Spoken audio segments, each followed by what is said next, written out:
Kisah orang kudus hari ini tanggal 9 Maret adalah Santa Francisca Romana. Halo teman-teman, jangan lupa like, komen, dan subscribe. Jangan lupa juga ya, hidupin loncengnya. Selamat menonton channel Pak Aman. Dadah!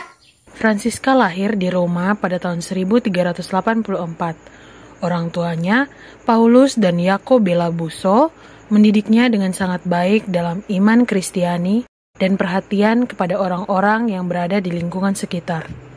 Dengan begitu, Francisca bertumbuh dewasa, menjadi orang yang beriman dan penyayang orang-orang kecil. Cita-citanya adalah menjadi seorang biarawati. Tetapi karena suatu pertimbangan khusus, kedua orang tuanya menikahkan dia dengan seorang pemuda bangsawan bernama Lorenzo de Ponziani. Dari perkawinan ini, Francisca dianugerahi beberapa orang anak. Hidup perkawinan mereka yang berlangsung selama 40 tahun lamanya diwarnai dengan saling pengertian dan cinta kasih yang mendalam.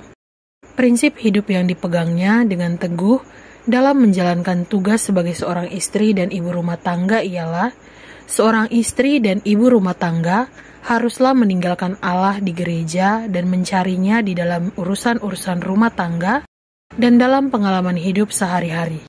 Hubungan yang erat dengan Tuhan melalui doa-doanya menumbuhkan dalam dirinya suatu kepekaan dan keprihatinan besar pada kondisi hidup orang-orang miskin dan sakit.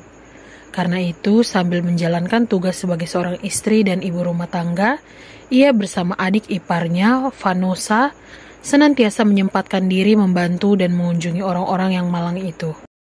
Banyak hartanya diberikan kepada orang-orang itu. Selama masa kelaparan dan wabah penyakit pes merajalela di Roma pada tahun 1413, ia menyumbangkan harta kekayaannya kepada orang-orang miskin. Ia merombak sebagian rumahnya menjadi suatu rumah sakit untuk menampung orang-orang sakit yang terserang wabah pes. Untuk meringankan bebannya, ia juga banyak meminta bantuan pada tetangga-tetangganya. Tetapi permintaan bantuan itu sering ditanggapi dengan cara-cara yang menyakitkan hati. Ketika terjadi perang di kota Roma, Lorenzo suaminya ditangkap dan diasingkan, tanah dan hartanya dijarah, dan anaknya yang sulung dibawa sebagai sandera. Peristiwa ini sungguh merupakan suatu pengalaman pahit bagi Francisca.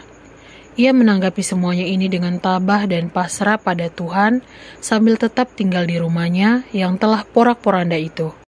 Sewaktu keadaan ini telah pulih kembali dan Lorenzo dan anaknya kembali ke rumah, Francisca bersama beberapa rekannya mendirikan sebuah komunitas religius, semacam kongregasi untuk meningkatkan karya-karya amalnya. Komunitas religius ini berafiliasi pada Ordo Benediktin dan dibaktikan pada hidup doa dan karya-karya amal. Tentang kehidupan doa, Francisca dikenal sebagai seorang pendoa, seorang mistika pada abad ke-15, dan model bagi ibu-ibu rumah tangga di Roma. Ia biasanya berdoa hingga jauh malam dan mengalami banyak penglihatan ajaib serta mendapat banyak rahmat teristimewa. Setelah Lorenzo meninggal dunia dan anak-anaknya meningkat dewasa, Francisca masuk biara yang telah didirikannya. Ia diangkat menjadi pemimpin biara hingga hari kematiannya pada tanggal 9 Maret tahun 1440. Dengan memperhatikan seluruh cara hidupnya dan berbagai penglihatan yang dialaminya, gereja menyatakannya sebagai kudus pada tahun 1608.